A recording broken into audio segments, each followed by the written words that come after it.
Welcome to the Legal Tech Mastery Show, mastering AI, migrating platforms, and navigating regulation for your Luxembourg practice.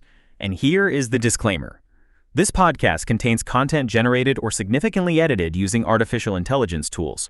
All information is provided for general informational purposes only and reflects knowledge available at the time of publication. It does not constitute financial, investment, or legal advice. We recommend that listeners verify the information independently and consult with qualified professionals for personalized advice. This week, we're diving deep into some, pretty major shifts that entrepreneurial lawyers like you, especially here in Luxembourg, really need to navigate. First up, we're going to unpack Anthropic's latest game changer, Claude 4. We'll look at what those updates mean for your legal work, hitting the why, who, what, where, and, crucially, the how. Then we'll tackle a very practical challenge, maybe something you're facing right now. Moving from macOS to Windows 11. We're zeroing in on the exciting Surface Pro 11 and how to make that transition smooth, efficient. We'll wrap up by looking at the critical tech news of the week and peering into the near future. So get ready to get informed fast. Let's kick things off with a look at the past week's Tech Pulse. It's been, a dynamic period where law and technology intersect, and some developments really stand out for legal practitioners, especially here in Luxembourg. Yeah, it's been busy. And what's fascinating, I think, is how quickly innovation is specializing. Like on May 30th, we saw mention of Crimson. It's a new AI platform built specifically for complex disputes, really designed to give litigation teams advanced capabilities, zeroing in on that particular legal niche. Okay, so instead of just broad AI for everything, we're seeing tools pop up for very specific jobs, like litigation support here. Exactly. And for you, the entrepreneurial lawyer, this signals a really promising trend, I think, towards more focused, potentially much more efficient solutions for areas like litigation.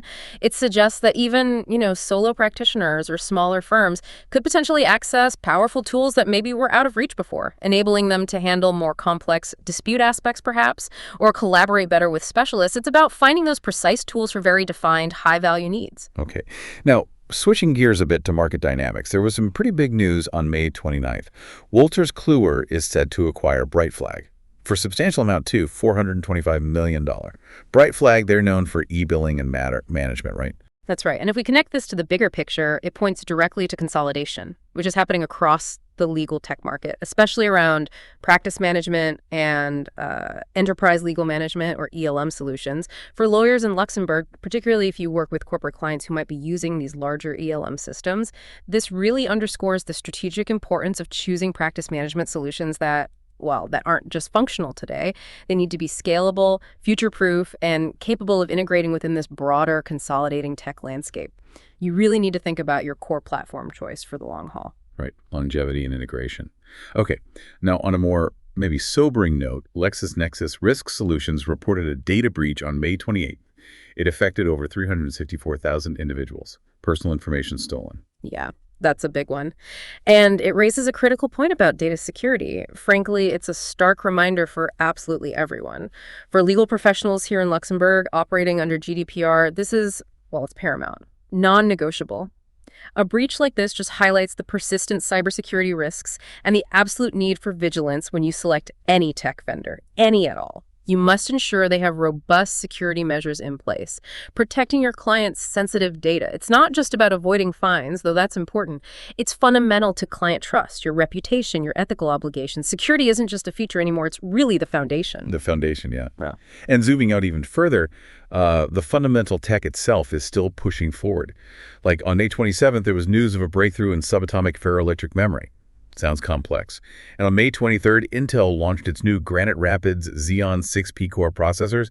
These are big server chips. Exactly. And while they might sound abstract, kind of out there, think of them as the unseen infrastructure, the plumbing, if you like. Advancements in memory and processing power are what allow companies to build faster, more capable legal software and devices down the line.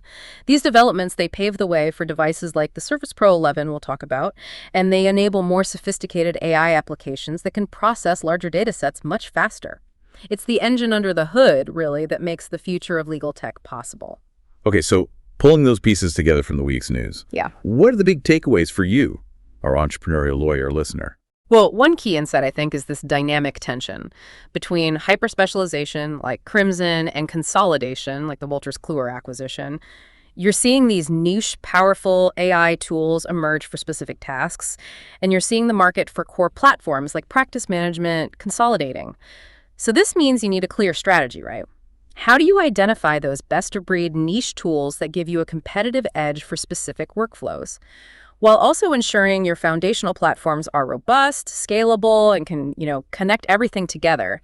It's about building a cohesive tech ecosystem, not just buying individual apps. A cohesive ecosystem? Yeah. And that LexisNexis breach, it really hammers home that security has to be the absolute top priority. Absolutely. Especially here in Luxembourg with GDPR. Every single tech decision, from where you store files to which AI tools you even consider using, requires rigorous vendor due diligence on security. It's not an afterthought. It's got to be the first question you ask. Your entire practice's integrity depends on it. And finally, keeping an eye on those fundamental tech advancements, even the geeky stuff. Yes, absolutely. Because they dictate what's possible tomorrow. Faster processors, better memory. They enable the more sophisticated AI and the more powerful devices that will become standard tools. Staying aware helps you anticipate and prepare for that next wave of legal tech innovation. Okay, let's shift focus now to a very practical challenge, something many modern lawyers, especially maybe those moving from macOS, might be considering right now. Transitioning to Windows 11 on a new device like the Surface Pro 11. The great platform migration. Yeah, it's a common scenario. The Surface Pro line has always tried to offer this compelling blend, right? Portability and productivity. And the newest generation, particularly the models packing those Snapdragon X Series chips, they really lean into performance and AI capabilities, all in a very thin, light form factor. So why the Surface Pro 11 specifically for a lawyer? What makes it stand out? Think portability meets power. The 2025 12-inch model, often featuring the Snapdragon X Plus processor, it's designed to be incredibly lightweight and thin, and it offers significantly improved battery life compared to, many traditional laptops. The consumer versions, with both the Plus and the higher-end X Elite, started showing up around mid-June 2024. For a lawyer who's maybe splitting time between the office, court, client sites, that kind of mobility is just huge. And it's being marketed heavily as a Copilot plus PC. What does that actually mean for a lawyer in practice? Is it just marketing buzz? Well, it's a bit more than just marketing. It signifies that the device has a powerful neural processing unit, an NPU. Powerful enough, 45 TPS or more is the spec. And this NPU can efficiently handle certain AI tasks right on the device itself without constantly needing to send data to the cloud.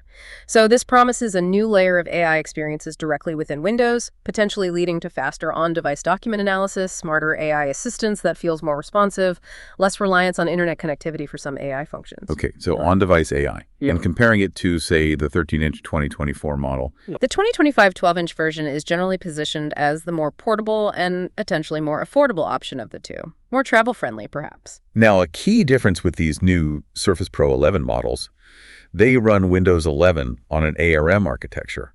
That's different from the traditional x86 by 64 architecture from Intel and AMD chips we're used to. How significant is that for software? Is stuff going to break? That's a very valid question and definitely something you need to be aware of. But it's becoming less of a hurdle than it used to be. Windows 11 on ARM is designed to run most Windows apps. Now, apps specifically rebuilt for ARM, they run fastest and most efficiently. That's the ideal. But Microsoft's emulator, it's called Prism, has gotten much, much better at running those legacy x86 and x64 apps. Surprisingly well, actually. And benchmarks for the Snapdragon X Elite chip show performance that's really competitive with traditional processors while being incredibly power efficient. So for many common tasks, honestly, you might not even notice a difference. But is compatibility truly universal? Are there still gaps? Not absolutely universal, no. And this is the critical point for a lawyer, especially if you rely on specialized software. Very old applications, or maybe those that interact really deeply with the system kernel. Think some niche security tools or specific outdated drivers, they might still have issues. The best resource often ends up being community-driven sites. A good one to bookmark is www.worksonwoe.com. WOA stands for Windows on ARM. Users there report how various applications run on these devices. But for your mission-critical software, always verify compatibility directly with the vendor. That's the safest bet. Okay, always check with the vendor for the crucial stuff. Got it. So let's get practical. If you're making that leap, macOS to a Surface Pro 11 running Windows 11, what are the actionable steps you actually need to take? Right. The first big one is data transfer strategies. Getting all your files, your emails, contacts, calendars, getting them over reliably and safely is paramount. Right. the lifeblood of the practice.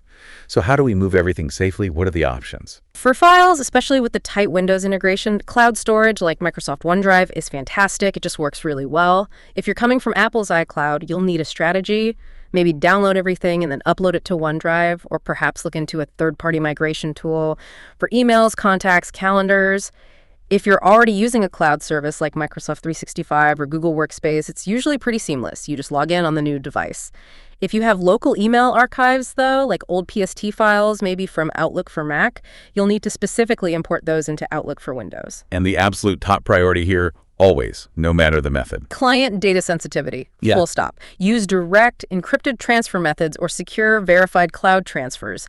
Never, ever just drag and drop sensitive client files onto some random, unsecured external drive. Confidentiality is absolutely everything. Okay, confidentiality first.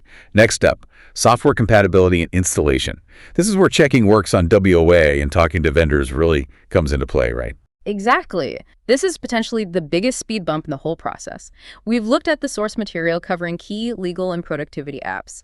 And the good news is, many common legal practice management platforms like Clio or Practice Panther, they're mostly web-based now. So as long as your browser works well on ARM and the main ones like Edge and Chrome do, you're usually fine. Core productivity tools like the Microsoft 365 suite and those key browsers, they now have native ARM 64 versions, which is great for performance and efficiency. Even Adobe Acrobat is getting more native support. So the trend for major apps is definitely toward native ARM support. That's encouraging. Yes, it absolutely is, which is excellent news. But, and this is the crucial actionable tip, it can't be stressed enough. Always verify compatibility with the vendor for your absolutely mission-critical legal apps, especially if you use older or more niche practice management software or specific e-discovery tools, perhaps. Definitely check. That said, the rise of cloud-based legal tech largely sidesteps these hardware compatibility issues, which is a big reason why it's so popular for cross-platform flexibility. Makes sense. Okay, beyond just running your old apps, the Surface Pro 11 is a Copilot plus PC. It's designed to leverage these new AI features baked into Windows 11 version 24H2. Let's talk about some of those features that could actually, change how a lawyer works day to day, starting with Recall. What is that? Okay, Recall. It's designed to let you find pretty much anything you've seen or done on your PC just by describing it. It basically takes periodic snapshots of your screen and lets you search through them visually and semantically. Okay, that sounds potentially amazing for finding that lost document, but also potentially terrifying from a client confidentiality perspective. Right. It's exactly that tension. Imagine needing to find that specific email from months ago, or a key sentence buried in some long PDF you just skimmed last week. You describe it, Recall helps you find it. Now, Microsoft emphasizes it's opt-in. The snapshots are stored locally on your device, they are encrypted, and processed in what they call an isolated, secure environment. But you are absolutely right to pause. For a lawyer, you need to very carefully consider your ethical obligations, your client confidentiality rules. While Microsoft has built-in privacy layers, you must do your own due diligence. Understand exactly how this tool functions and whether its use aligns with your professional responsibilities. It's powerful, potentially, but requires extremely careful consideration and management. Okay, proceed with extreme caution on Recall. Got it. How about click to do? That sounds a bit more immediate, less memory-based. It is. It's more contextual. You see text or even graphics on your screen, you highlight it, you hit Windows key plus Q, and you get contextual AI actions popping up, like ask Copilot about the selected text, or options to summarize or rewrite it locally using that NPU we talked about. Think about grabbing text from a scanned document or maybe an image of evidence and getting a quick summary right there. Or asking Copilot in the sidebar for insights on a highlighted paragraph in a legal brief you're reading. It's putting AI actions right where you need them based on what you're currently looking at. That sounds useful. And semantic search, is that just a fancier search bar? It's search that aims to understand natural language, not just keywords.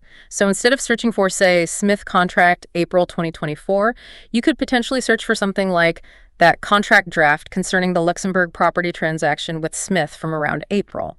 And the system should be able to find the right file based on the meaning, the semantics. This works across your PC and potentially your linked OneDrive storage. It's about finding what you mean, not just matching the exact words you typed. Okay, finding things more intuitively. And text extractor and snipping tool sounds incredibly practical, almost deceptively simple. Oh, it is. How many times do you get a scanned PDF? Or maybe just an image file with text you need to copy? Happens all the time in legal work. Snipping tool can now just grab that text for you. Simple, yes, but potentially invaluable for dealing with non-selectable documents or image-based evidence. Saves a lot of retyping. Definitely. Now, for lawyers maybe using an iPhone alongside their Windows PC, is there any help bridging that Apple-Microsoft gap? Yes, Microsoft is working on it with Phone Link for iPhone. It aims to bring your iMessages, your calls, your notifications over to your Windows PC screen. Recent updates have focused on improving stability and performance. It requires Bluetooth, you have to grant permissions on your iPhone, and while it's maybe not the full seamless integration you get within the Apple ecosystem, it can definitely help reduce that constant context switching if you get a lot of client communications or notifications on your iPhone throughout the workday. It's an ongoing effort to bridge that divide. Okay, so helping smooth out the cross-device workflow, and a final word just on Windows updates themselves. Anything to be aware of there? Just a general reminder to be well aware. Sometimes updates, particularly those big monthly Patch Tuesday ones, they can occasionally cause unexpected issues, especially in more complex IT setups. While it's maybe less likely for a brand new personal device, there were recent instances, like a May 2025 update causing startup failures for some specific configurations. It just serves as a caution. On the flip side, the major feature updates, like 24H2, are what bring all these new AI capabilities. So the key takeaway is always have a current backup before applying major updates. Safety first, right? Absolutely. Backup first. So wrapping up this whole section on the Surface Pro 11 and that macOS to Windows transition, what's the key takeaway for our listener? I think the key insight is that the Windows on ARM transition is definitely maturing. Devices like the Surface Pro 11 offer really compelling hardware benefits, fantastic battery life, great portability, and that promise of efficient on-device AI. Microsoft is clearly investing heavily in getting native ARM support for key applications, and the Prism emulator is surprisingly good for many others. However, the user still needs to be proactive. You need to be diligent in verifying compatibility for all your essential software, especially the legal-specific stuff. Web-based solutions are definitely your friend here, as they largely make the underlying hardware architecture irrelevant. So planning your software compatibility check is just as important as planning your data transfer, maybe even more so. And the new Windows 11 AI features, are they ready for prime time? They aren't just gimmicks, I don't think. Features like recall with caveats, but also click-to-do, semantic search, text extractor. Powered by the MPU, they are genuinely designed to boost productivity for common legal tasks. They offer a potential competitive advantage for lawyers willing to learn and integrate them into their workflows. But as we discussed, especially with recall, using them effectively and ethically, particularly with sensitive client data, requires understanding how they work and ensuring compliance. It's definitely a learning curve, but one with significant potential rewards. And that cross-device experience for the Mac migrant. It's getting better. If you're coming from the very integrated macOS world, Windows is adding features like the improved phone link and deep OneDrive syncing to make that multi-device experience smoother. Exploring these features can really help maintain that workflow continuity you might be used to. Okay, great practical advice there. Now let's dive into our main theme for today, Anthropic's Claude 4. This model, well, it's generated a lot of buzz, and for good reason, it seems. We're going to break it down for you. The why, who, what, where, and how this applies to you, the entrepreneurial lawyer in Luxembourg. So first, the big picture. Why should a busy lawyer actually care about Claude 4 right now? What's the hook? It really boils down to improved core capabilities. Claude Opus 4 and the new Sonnet 4, they're designed for significantly enhanced reasoning. They're just better at thinking logically. And they're more reliable in following complex multi-step instructions. For legal work, which is inherently complex, demands precision, nuance, logic. These are absolutely foundational improvements. It's about getting more accurate, more reliable outputs when you ask it to analyze something tricky or draft something specific. You also mentioned advanced coding capabilities as a reason this matters. How does being good at code translate to, say, contract law? Yeah, it might sound technical, but think about the underlying engine. The things that make an AI good at coding, its ability to understand logic, structure, break down multi-step problems, follow precise instructions to the letter, that is exactly what you need for many legal tasks, like deconstructing a complex contract, building a logical outline for an argument, or performing multi-stage legal research. These advancements also pave the way for more sophisticated AI agents that can handle sequences of tasks, which, mirrors many legal workflows. It's fundamentally about better logical processing power. And it seems Anthropic is specifically looking at the legal sector. They're aware of lawyers using their tools. Yes, that's a key point. They've actually published guidance on using Claude for specific legal tasks like summarization. They've even discussed cost implications for legal use cases. When a major AI lab like Anthropic acknowledges and provides resources tailored for your specific industry, it signals they are paying attention and potentially developing features directly relevant to you. That's a strong signal it's worth exploring seriously. Okay, so who exactly is Anthropic? What's their focus? They frame themselves very deliberately as an AI safety and research company. Their focus on responsible AI development is absolutely central to their identity and their messaging. And, in the legal field where trust and ethics are just paramount, a company that prioritizes safety and reliability can be particularly appealing. Recent news like Reed Hastings joining their board and them activating advanced AI safety level protections, it just reinforces this commitment. They want to be seen as the trustworthy AI provider. Trustworthy AI. Okay, so what is Claude 4 then? What are these different versions, Opus 4 and Sonnet 4? And how do they actually compare for legal work? Right. Opus 4 and Sonnet 4 were announced back in May 2025. Think of Opus 4 as the heavyweight champion, the powerhouse. It's built for your most demanding complex tasks. Things like deep reasoning, analyzing incredibly complex documents, generating nuanced legal drafts, multi-source research where accuracy and pulling complex ideas together are absolutely critical. It performs exceptionally well on reasoning benchmarks, and that strength translates directly to handling intricate legal analysis and building logically sound arguments or structures. Okay, Opus 4 for the really hard stuff. What about Sonnet 4? Sonnet 4 is more like the versatile middleweight. It's a significant upgrade from previous Sonnet models, offering a really great balance of capability and efficiency, speed and cost. It's faster and notably more cost-effective than Opus 4, making it ideal for your sort of everyday legal heavy lifting, summarizing shorter documents, drafting standard emails or initial contract clauses, doing more routine research tasks. It also follows instructions very precisely, making a solid, reliable workhorse. So, yeah, Opus for the hardest problems, Sonnet for efficient daily work. Got it. Now, a feature that got a lot of attention and seems crucial for law is the web search integration. Absolutely crucial, yes. Web search, which rolled out globally across all the Claude plans back in May, allows Claude to access current, up-to-date information from the internet. This is just vital for legal professionals needing to stay current on recent case law, legislative changes, or maybe news impacting a client or a matter. And importantly, when it uses web information, Claude provides direct citations. You can easily click through and verify the source yourself, which is absolutely non-negotiable for legal accuracy. You don't have to blindly trust the output. You can check its work. That citation part is key. Okay. They also talk about tool use and even parallel tool execution. What does that mean in practice? So tool use means Claude can leverage external tools, like that web search we just mentioned, as part of its actual thinking process. It can switch between reasoning internally and then going out to fetch information using a tool.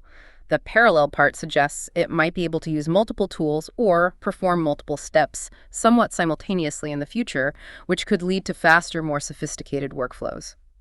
Down the road, you can imagine this potentially including integration with specific legal databases or even your firm's internal systems if developers build those connections using the API. It's about making the AI more capable of complex, multi-step actions. Interesting. What about memory? Lawyers deal with huge amounts of information. Can it remember details from long documents or across long conversations? Yeah, this has been a focus area. Significant improvements have been made, especially when developers use features like the New Files API to give Claude direct access to your local documents. The models are reported to be much better at extracting and retaining key facts across very long interactions or when processing multiple documents. This is vital for complex cases with numerous files, right?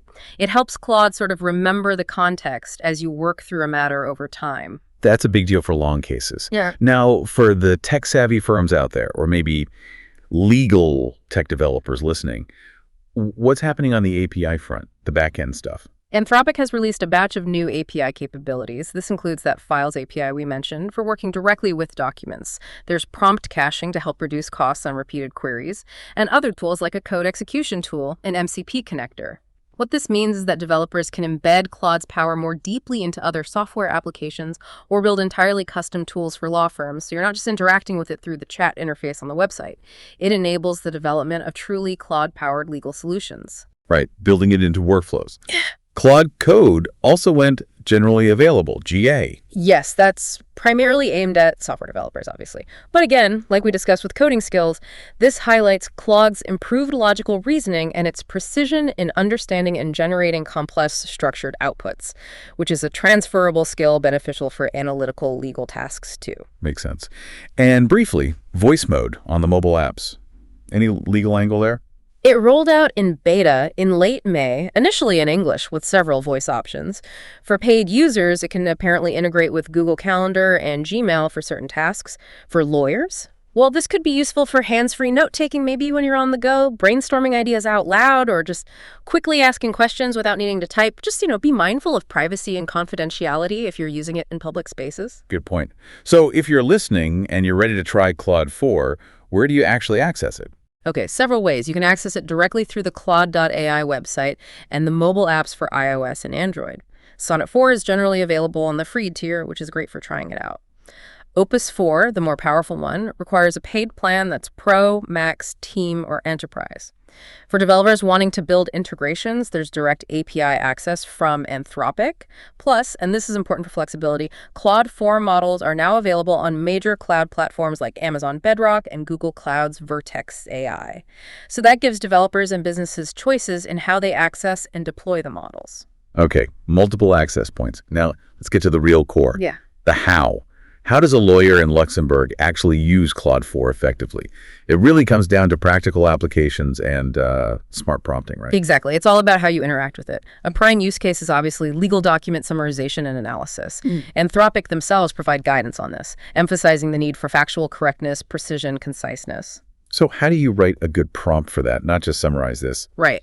The actionable step here is be highly specific. Don't just say, summarize this lease. Try something much more detailed, like summarize this attached 50-page commercial lease agreement. Focus only on the tenant's maintenance obligations, the landlord's inspection rights, and the defined process for dispute resolution under Article 12. Extract the exact clause number for each point you identify and include it in your summary output. The target audience for this summary is a managing partner who needs a quick, accurate overview of these specific points. Use Sonnet 4 for maybe more standard summaries, and definitely lean on Opus 4 for really dense, complex documents where you need that deeper level of analysis and nuance. It's much more specific. Okay, what about legal research, especially with that new web search capability? This is potentially very powerful because it gets you current information, not just the training data cutoff. Actionable step. First, make sure web search is enabled in your Claude settings or prompt. Then, your prompt needs to be specific about what you need from the web. Using your web search capability, identify the 3 most recent judgments from the Court of Justice of the European Union, published in 2025, if possible, that clarify the interpretation of legitimate interests under Article 6 or F of the GDPR. For each judgment found, provide a concise 1-paragraph summary of its key holdings specifically on this point, and importantly, provide a direct link to the source document on the Curio website for verification. Again, Opus 4 might handle more extensive or complex research queries better if you need it to synthesize across multiple findings. Great example. And drafting assistants can help write clauses or letters. Yes, definitely. It can be a real time saver for generating initial drafts. Actionable step. Give it clear parameters and context. For instance, draft the introductory paragraphs for a standard cease and desist letter concerning potential trademark infringement. Our client is a software development company based in Luxembourg. The potential infringing party is also located in Luxembourg. The draft should include a brief statement clearly identifying our client's registered trademark rights. Use placeholders like trademark name, registration number. It must also include a clear, unambiguous demand for the recipient to cease all potentially infringing activities within 10 calendar days of the date of the letter. State explicitly that this letter and any subsequent actions are governed by Luxembourg law.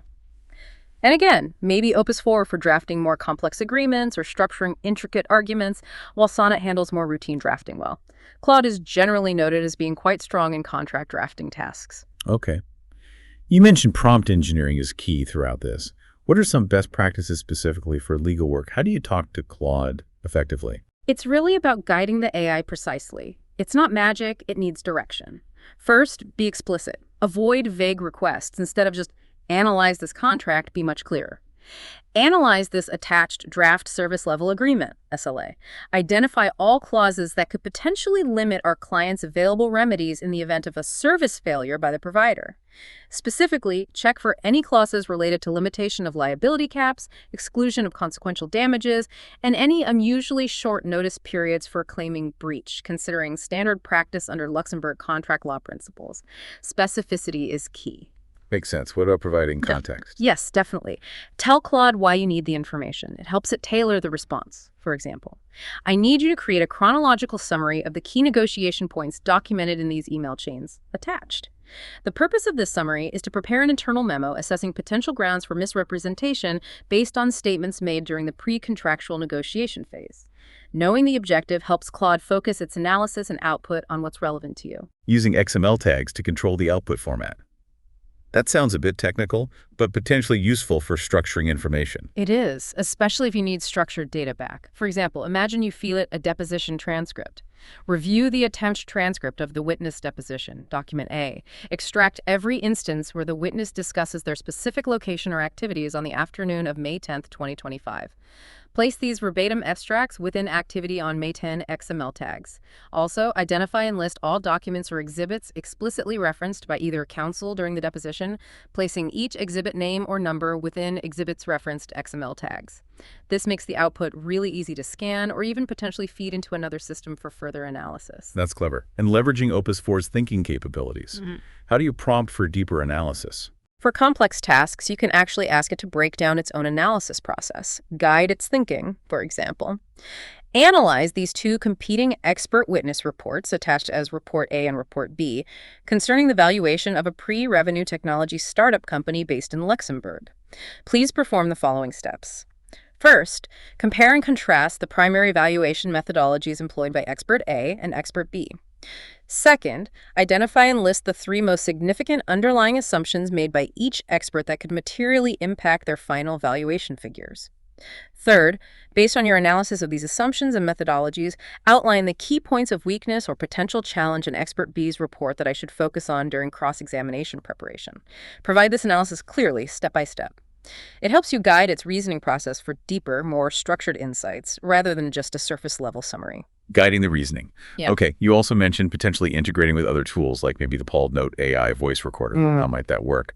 Yeah, tools like Claude Note can automatically transcribe meetings or dictations, and they might potentially leverage something like the Claude API for further processing on the back end, or you could do it manually. So an actionable step or scenario could be, you record a complex initial client consultation using a tool like Claude Note. It generates a transcript. You could then manually or via an integration send that transcript text to the Claude API, then you prompt Opus 4. Based on the attached transcript of the initial client consultation regarding briefly state matter type, please identify and list 1. The primary legal issues presented by the client's situation as described. 2. Potential causes of action that might be available under relevant Luxembourg law. 3. Any critical pieces of factual information or documentation that appear to be missing or remain unclear based solely on this transcript, which I will need to follow up on. It helps turn a raw recording or transcript into actionable legal analysis points quickly. That's a great workflow example. So wrapping up Claude 4, what's the really key insight for leveraging it effectively in your legal practice? I think the fundamental insight is this. Claude 4's significant advancements in reasoning and logic are positioning it less as just a text generator and more as a potentially sophisticated thinking partner for lawyers. Features like the improved reasoning, extended thinking, and tool use mean these models are increasingly equipped to tackle complex, multi-step legal challenges. So you should explore using Claude 4 not just for summaries, but to help you formulate hypotheses, stress test your own arguments, identify potential weaknesses, or even simulate opposing counsel scenarios, always under your expert legal judgment and guided by meticulous specific prompts. It's a tool to augment your cognitive process, not replace it. Augment, not replace. Okay. And the maturing ecosystem around Claude. That's the other piece. The increasing availability of Claude through cloud APIs, the new Files API for document handling, prompt caching for cost efficiency, this all means Claude's power can be integrated much more deeply and effectively into specialized legal tech solutions or even custom tools built by or for your firm. The insight here is to start looking for Claude-powered features within legal tech tools, or perhaps explore API integrations yourself if you have the capability.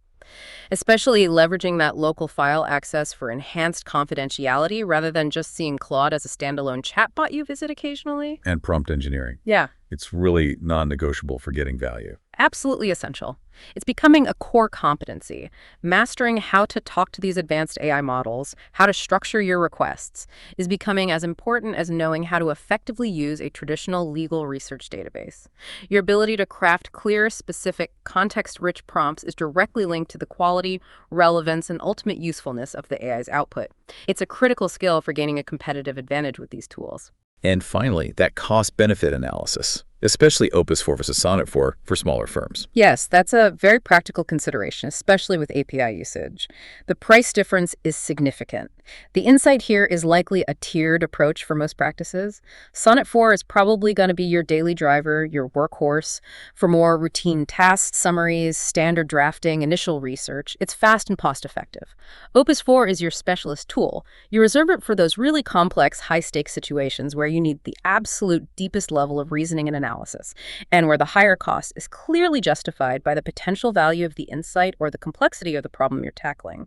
And if you're using the API programmatically, you actually need to track your usage diligently to manage costs effectively. Tiered usage based on complexity. Makes sense.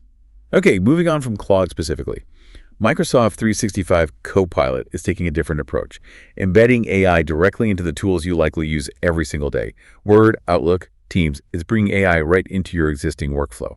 Let's look at the latest updates there and how they, plus maybe some other related tools, can supercharge your practice. Yeah, Microsoft is definitely pushing AI integration hard and fast. The Copilot Wave 2 spring release went generally available GA around mid-May. That brought updates to Copilot app itself, a new create experience for generating content, and importantly, the introduction of Copilot Notebook. Copilot Notebooks, that's within OneNote, right? Yeah. What's the concept there? Yes, set for a June rollout.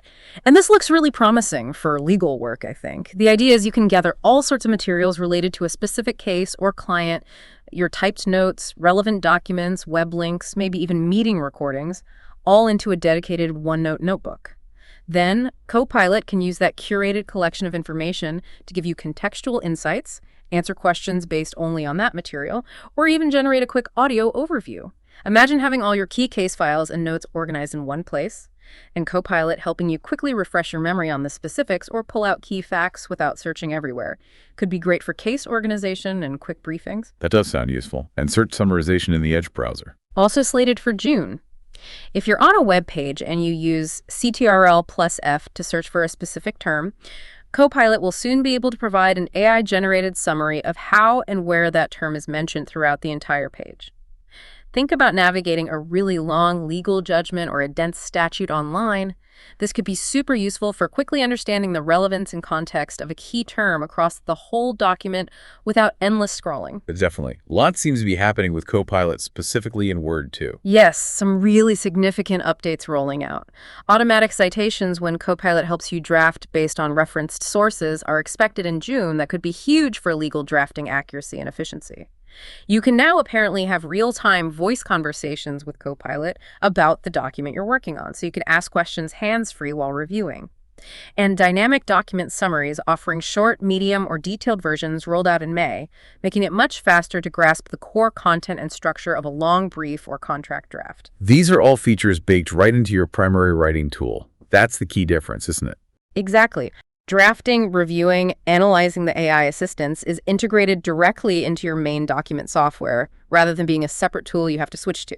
That's the M365 Copilot philosophy. PowerPoint is also getting updates for those who use it. Yes, Copilot will apparently be able to reference up to 5 different files, including PDFs and text files now when generating a presentation draft.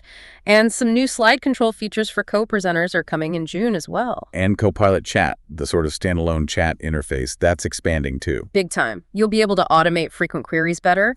The chat history is being redesigned for easier reference. And crucially for law firms, you can now directly reference specific SharePoint sites and OneDrive folders when chatting with Copilot. This effectively turns Copilot Chat into a powerful natural language search engine for your firm's entire internal knowledge base, finding templates, past case notes, internal policies, client documents. It grounds the AI in your firm's specific data. Voice dictation for input and read aloud for output are also being added there, making it more accessible. Okay, that internal search capability sounds potentially huge. Now, for larger firms, or maybe those with really complex internal processes, there's also talk of copilot tuning and multi-agent orchestration. Yes, Copilot tuning, which starts rolling out in June for larger enterprise clients, initially 5K plus licenses, allows organizations to further customize Copilot's responses based on their own specific company data, terminology, and workflows, using low-code tools within something called Copilot Studio. And multi-agent orchestration, which is now in public preview, is this concept where different specialized AI agents could potentially collaborate on completing a complex task. These really signal Microsoft's future direction towards deeply customized, potentially more autonomous enterprise AI workflows, which will likely trickle down in capability over time. Plus all the general Copilot platform updates, like better image generation and things. Right. Those just show the rapid, continuous evolution of the underlying platform. While maybe not all directly legal-focused, they reflect ongoing advancements in the core AI models and capabilities that power everything. Okay, so practically speaking, how can a lawyer start using M365 Copilot effectively right now for actual legal tasks? Well, for document drafting and review in Word, it's pretty straightforward. Actionable step. Try using it for first drafts. For example, Copilot, draft an initial version of a standard client engagement letter. Base it on our firm's approved template located in the templates folder on our main SharePoint site. Incorporate the following specific details regarding the scope of work and the agreed upon fee arrangements for the matter XYZ, or use it to quickly summarize a long draft brief you just received, or reformat clauses into a table. Makes sense for drafting. What about meeting summaries and action items? If your firm uses Microsoft Teams for meetings, client calls, internal strategy sessions, maybe even remote depositions, Copilot in Teams can be incredibly useful. It can listen in, with permission, of course, provide real-time transcription, generate summaries after the meeting, and automatically identify and list proposed action items and who they were assigned to. Ensures everyone is on the same page and tasks don't fall through the cracks. That could save a lot of admin time. Email management in Outlook. That's often a huge time sink. Absolutely. Copilot in Outlook can help summarize long, convoluted email threads quickly. It can help you draft replies based on the context of the thread. Actionable step. Use the Summarize by Copilot feature or prompt it. Copilot, summarize this entire email chain with opposing counsel regarding the outstanding discovery request for case ABC. Highlight the specific deadlines they have proposed, identify any points of clear disagreement or contention, and list all documents that were attached to any email in this thread. Or ask it to draft a polite follow-up email. And using Copilot Chat for research and information gathering within the firm. Yeah, if your firm uses SharePoint or OneDrive heavily for document management, Copilot Chat becomes your internal search superpower. Actionable step. Instead of keyword searching SharePoint, try asking Copilot Chat in natural language. Copilot Chat, find all internal research memos, client notes, and final agreements related to the Alpha property acquisition matter handled by our real estate team back in 2022. Search across our firm's primary SharePoint document libraries. Once found, summarize the key legal risks that were identified concerning zoning regulations at that time. It grounds the AI search specifically in your firm's trusted data. Okay, so Copilot aims to be the integrated assistant. But are there other AI tools, maybe more specialized ones, beyond Microsoft's ecosystem that lawyers should also be aware of? Absolutely. It's not an either-or situation.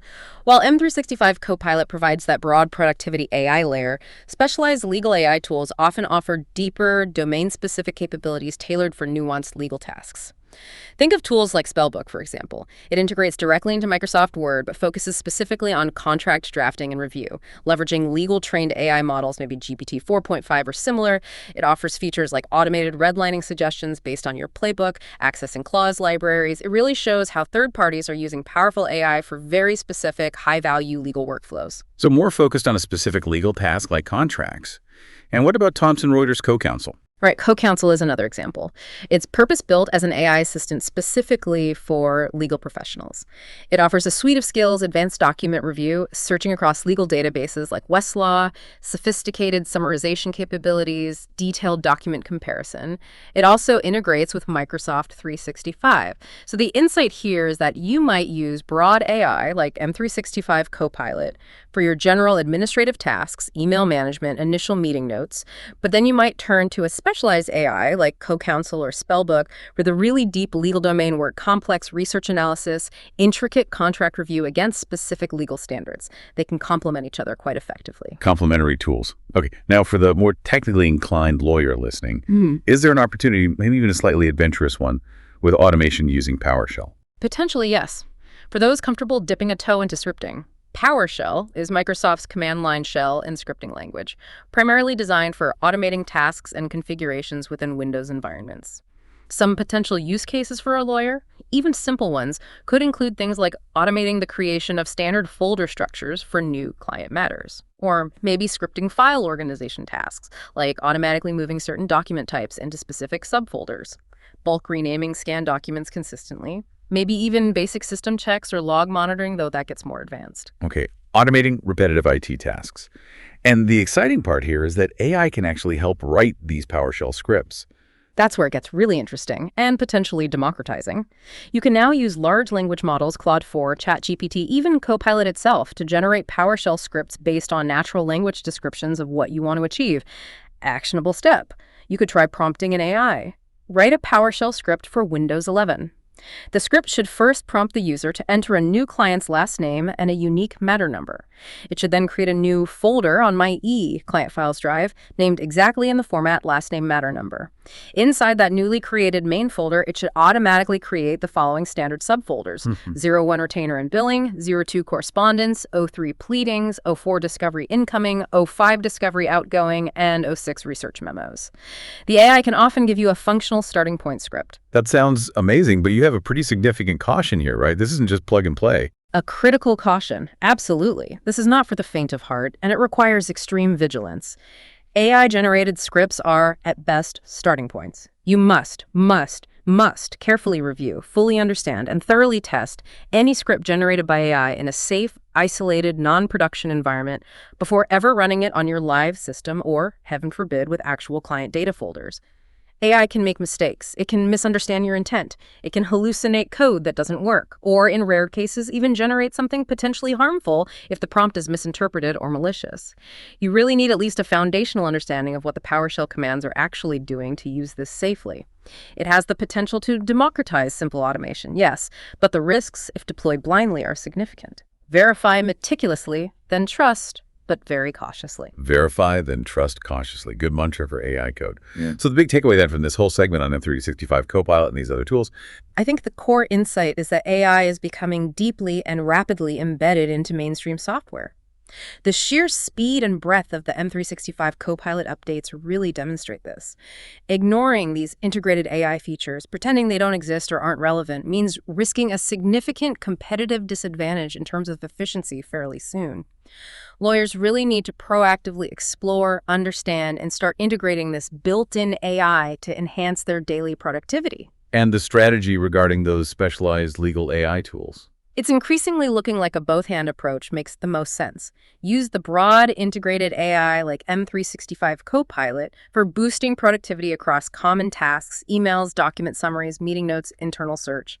But also strategically invest in or at least evaluate specialized legal AI tools like Spellbook or CoCounsel for those tasks requiring deep legal domain knowledge, intricate analysis, or specific workflow automation like contract review playbooks.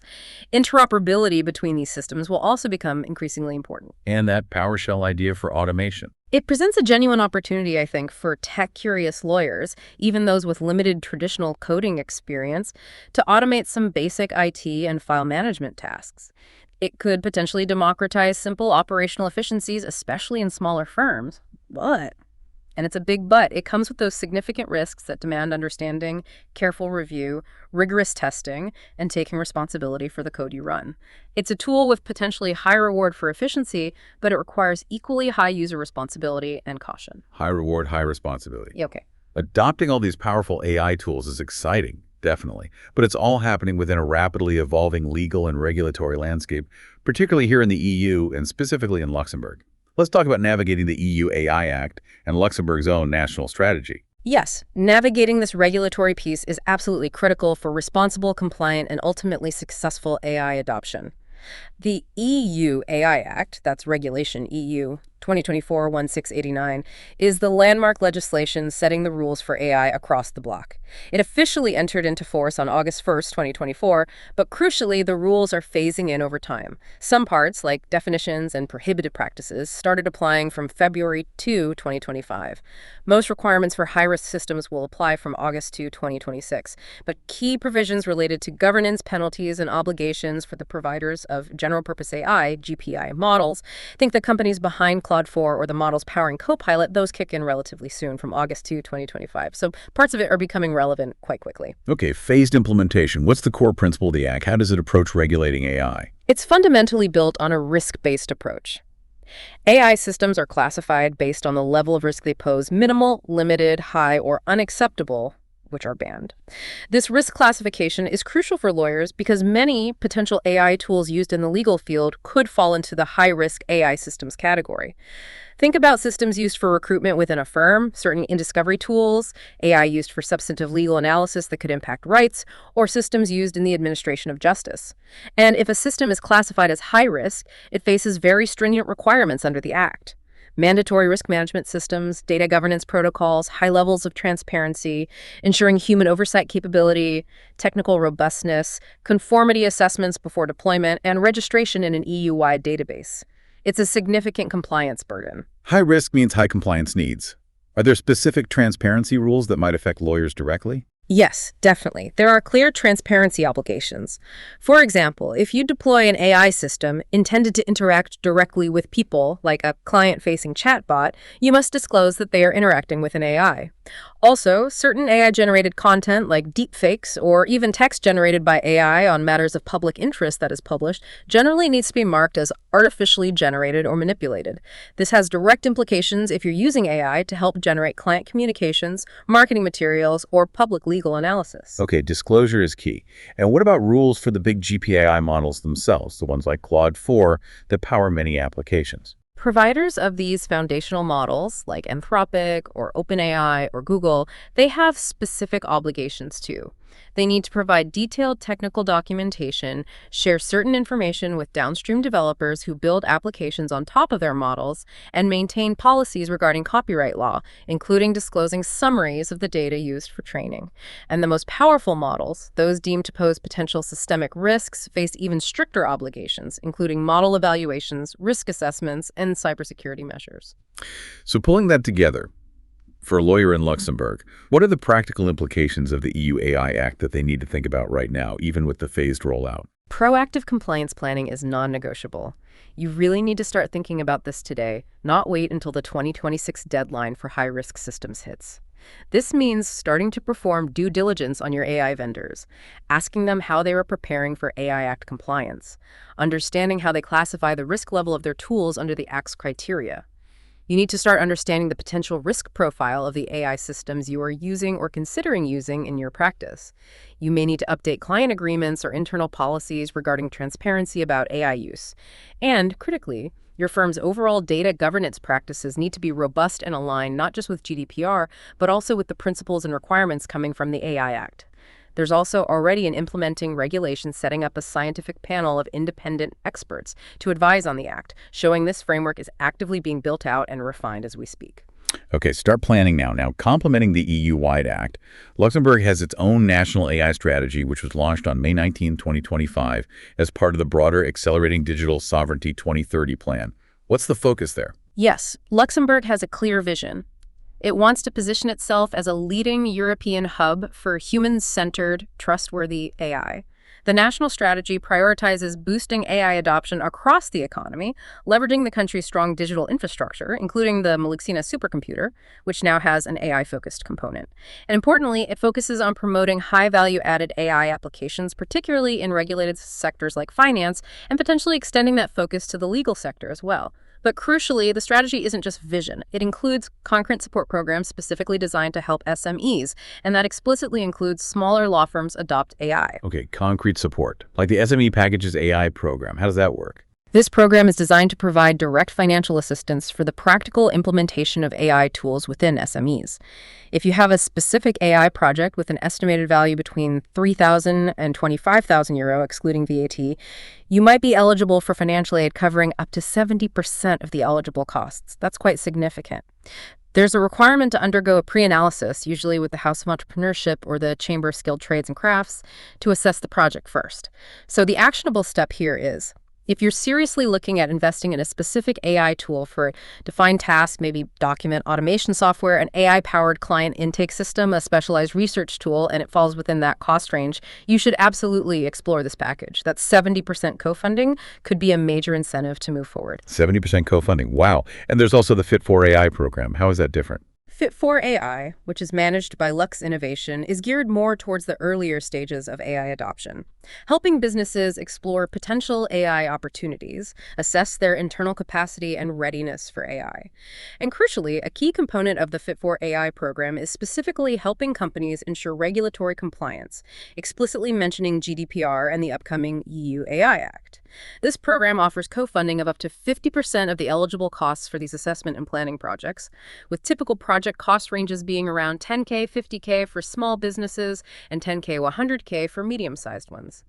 So the actionable step here is, before making a really substantial investment in AI technology, consider using the Fit4AI program first. It provides access to expert guidance to assess the feasibility, potential ROI, and, critically, helps you navigate the compliance landscape, including getting a handle on your obligations under the EU AI Act before you commit significant resources. It helps de-risk that initial exploration and planning phase. So it sounds like the Luxembourg strategy is very much aligned with the EU AI Act's core theme of trustworthy AI, and Fit4AI even helps ensure compliance. Absolutely. The national strategy explicitly emphasizes trustworthy AI, mirroring the EU Act's principles, and the fact that Fit4AI directly incorporates regulatory compliance analysis, including the AI Act, is a really valuable feature for businesses, especially in regulated sectors like law. Okay, now, briefly, for lawyers who advise clients operating in Luxembourg's large financial sector, are there any relevant regulatory insights from the CSSF or related to DORA recently? Yes, definitely relevant context there.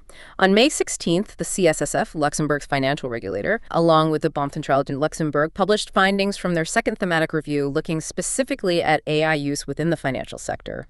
It focused particularly on the adoption of generative AI and, importantly, on trustworthiness aspects, things like managing bias, ensuring model explainability and auditability, and maintaining adequate human oversight. It also touched on financial institutions' initial thinking around EU AI Act risk classification for their specific use cases. And then on May 28th, the CSSF issued 2 new circulars related to DORA, the Digital Operational Resilience Act, specifically CSSF 25892 and 25893. These provide detailed guidance on reporting major ICT incidents and cyber threats and on estimating the resulting costs and losses. So why does this matter for a lawyer who isn't in finance but advises clients who are? It matters because advising your financial industry clients effectively requires you to understand the CSSF's regulatory stance and expectations regarding AI governance, risk management, and now DORA compliance. The thematic review gives you valuable insights into the supervisory priorities for AI in finance. Those trustworthiness factors are key. And the new DORA circulars detail critical operational and reporting obligations that your financial sector clients must comply with. You need to be aware of these to provide relevant advice. Got it. So bringing this regulatory segment together, what's the key insight regarding the EU AI Act and Luxembourg's specific approach? The core insight, I think, is twofold. First, proactive compliance with the EU AI Act is not optional. It's becoming a fundamental aspect of responsible AI adoption for lawyers across Europe. And it requires strategic planning now, not waiting until all the deadlines hit in 2026. This entails new responsibilities around vendor diligence, internal risk assessment, potential transparency requirements, and robust data governance. Okay, compliance planning is essential. And the second part? The second key insight, specifically for lawyers here in Luxembourg, is that the national AI strategy provides a distinct advantage through its concrete support mechanisms. Programs like SME Packages AI and Fit4AI offer tangible financial assistance and expert guidance. This support can significantly de-risk AI adoption efforts, help ensure compliance from the outset, and ultimately make investing in advanced AI capabilities more accessible for entrepreneurial lawyers and smaller firms in Luxembourg compared to perhaps elsewhere. It's a real opportunity to leverage local support. leveraging local support, and that recurring theme of trustworthy AI being actively defined by regulators. Exactly. It's not just a vague concept anymore. The EU AI Act, Luxembourg strategy, the CSSX reviews, they are all actively defining and operationalizing what trustworthy AI means in practice. It translates into practical dimensions like bias detection and mitigation, achieving model explainability or at least transparency about limitations, ensuring auditability of AI systems, and maintaining meaningful human oversight in AI-driven processes. For lawyers, focusing on these aspects is paramount for compliance reasons, for upholding ethical standards, and critically, for maintaining client trust. You must rigorously assess these trustworthiness dimensions when selecting and deploying AI tools, especially for any client-facing applications or tasks to support substantive legal decision-making. Trustworthiness is a practical checklist. Yeah. Okay, let's gaze into the crystal ball now, or at least the near future. What's on the tech horizon in the coming weeks and months that could impact your legal practice? What should you be watching? Well, the pace certainly isn't slowing down. Looking immediately ahead, June 2025 looks like it's going to be a particularly busy month, especially within the Microsoft ecosystem. We should expect to see more widespread rollouts of many of those M365 Copilot features we just discussed, things like Copilot notebooks in OneNote, the search summarization in Edge, those advanced word features like citations and voice conversations, the enhanced PowerPoint capabilities, and the expanded Copilot chat functionalities referencing SharePoint OneDrive. So those features we talked about aren't just announced hypotheticals, they're actually arriving on people's desktops now in June. Correct. June seems to be a significant rollout month for many of those integrated AI capabilities within M365. Also, that M365 Copilot tuning program for larger enterprises is scheduled to start in June, and the Windows 11 June Patch Tuesday update, typically around the second Tuesday of the month, so maybe June 10th or so, will likely push out more of those Windows 11 24H2 features like recall and others to a broader set of eligible Copilot Plus PCs. So a lot of integrated AI is coming very soon to the desktop environment. Okay, lots happening for Microsoft. Any interesting hardware coming up soon? In the smartphone arena, which is always relevant for mobile work, there are expectations for new device launches around early June, perhaps mentioning brands like Infinix with a GT30 Pro or maybe something new from OnePlus like a 13's model. While not strictly legal tech, more powerful and capable smartphones continue to impact how lawyers work remotely and access cloud services. Your phone is increasingly becoming a critical part of your mobile office setup. True. And on the AI model front, beyond Anthropic's Claude, anything happening with Google? Yes, Google AI is also focused on making its latest models more accessible to developers. We anticipate that Gemini 2.5 Flash might become generally available within their Vertex AI platform in early June, possibly followed by the more powerful Gemini 2.5 Pro shortly after. This is primarily relevant for developers building applications on Google's cloud platform, but it could lead to new or enhanced legal tech solutions emerging that leverage Google's latest AI capabilities. More powerful models becoming available fuels innovation across the board. Okay, more models, more tools. Zooming out a bit further, what are some of the broader business technology trends predicted for the rest of 2025 that lawyers, even in smaller firms, should probably be mindful of? Several big themes seem prominent. Generative AI, obviously, will continue to become more sophisticated, more integrated, and likely more accessible across various platforms and price points. There's a rapidly growing emphasis across all industries on implementing zero-trust security architectures, the principle of never trust, always verify, for all users and devices accessing resources. This is highly relevant for law firms handling incredibly sensitive client information. We might also see a continued evolution in pricing models for legal services, perhaps with more firms experimenting with value-based billing or subscription models, partly enabled and driven by the potential efficiency gains from AI adoption. AI is also expected to play an increasingly significant role in M&A activities, particularly in due diligence and deal strategy analysis, and these capabilities might start extending down market to smaller firms and deals. And within e-discovery, the trend towards using hyperlinked files within document productions continues to grow, changing review workflows. These aren't just isolated tech trends, they impact how you operate your firm, manage risk, and potentially what your clients come to expect. Okay, lots of interconnected trends. So given all this, the new tools, the regulations, the future trends, how does an entrepreneurial lawyer, particularly here in Luxembourg, navigate it all and effectively future-proof their practice? What's the concluding advice? I think it boils down to a few key principles. First, embrace continuous learning and technology. These tools and platforms are evolving incredibly quickly. Staying informed is crucial. Second, prioritize AI literacy, not just for yourself, but for your entire team. Understand what AI can do well, what its limitations are, and crucially, how to use it responsibly and ethically. Third, always focus on the client experience. Technology should ultimately enhance the service you deliver, making it more efficient, transparent, and secure for your clients. It's not tech for tech's sake. Fourth, stay agile and adaptable. The tech landscape is shifting rapidly, and the regulatory environment, especially with things like the EU AI Act, is dynamic. You need to be prepared to adjust. And finally, specifically for lawyers practicing here in Luxembourg, actively leverage the supportive ecosystem. Take advantage of the resources provided through the National AI Strategy. Explore those SME support programs. Use the help that's available to you locally. Leverage the local advantage. So looking at this future focus segment, what's the key insight or implication to take away? The accelerating integration of AI into mainstream software like M365 Copilot is probably the biggest immediate insight. The speed of these rollouts means AI assistance isn't some far-off future concept. It's rapidly becoming a standard, embedded part of your daily digital toolkit right now. Lawyers really must proactively engage with, understand, and start integrating these features to maintain efficiency and competitiveness. Ignoring them is becoming increasingly risky. Okay, integrated AI is here, and those broader business trends. They highlight that modernizing your legal practice goes beyond just adopting specific AI tools. Trends like the push for zero-trust security, evolving client expectations around communication and transparency, and potential shifts in pricing models driven by efficiency. They all shape the future business of law.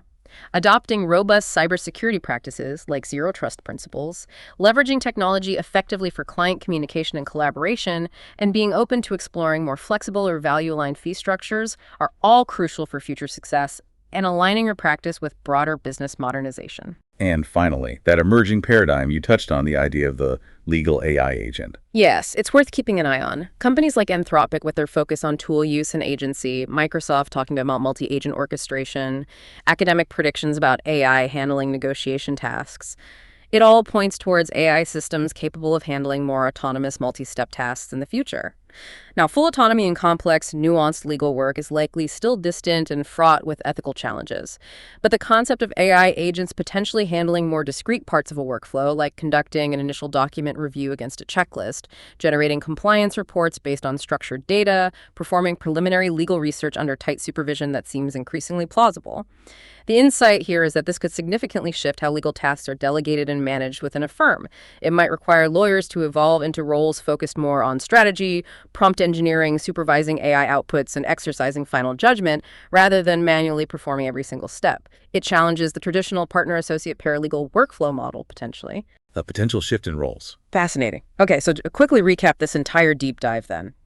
Anthropic's Claude 4, with Opus and Sonnet, offers really exciting new capabilities in reasoning, research, and drafting, but needs careful prompting. Right. Migrating to a platform like the Surface Pro 11 with Windows 11 on ARM opens up new on-device AI efficiencies like recall and click-to-do, but absolutely requires diligent compatibility planning for your specific software. And Microsoft 365 Copilot is rapidly embedding AI assistance directly into your everyday tools. Word, Outlook, Teams with a constant stream of new features rolling out now. While navigating the EU AI Act and leveraging Luxembourg-specific support programs are essential for innovating responsibly and successfully in this new AI era. The clear underlying message throughout all of this seems to be smart, ethical, and efficient adoption of these rapidly advancing technologies is no longer optional. It's becoming key for the future success and competitiveness of legal practice. Absolutely. It's really about staying informed, being strategic in your choices, and actively leveraging the tools and the support structures, like those here in Luxembourg, that are available to you.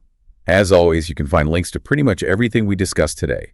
The Anthropic updates, Microsoft's feature details, information on Luxembourg's AI strategy, and those SME support programs in the show notes on our website.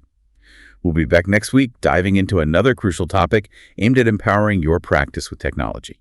Thank you for tuning into the Legal Tech Mastery Show, empowering your practice with technology. Have a productive and tech-forward week. This podcast contains content generated or significantly edited using artificial intelligence tools. All information is provided for general informational purposes only and reflects knowledge available at the time of publication. It does not constitute financial, investment, or legal advice. We recommend that listeners verify the information independently and consult with qualified professionals for personalized advice. Hit that like and subscribe button. It was the Legal Tech Mastery Podcast for you this week.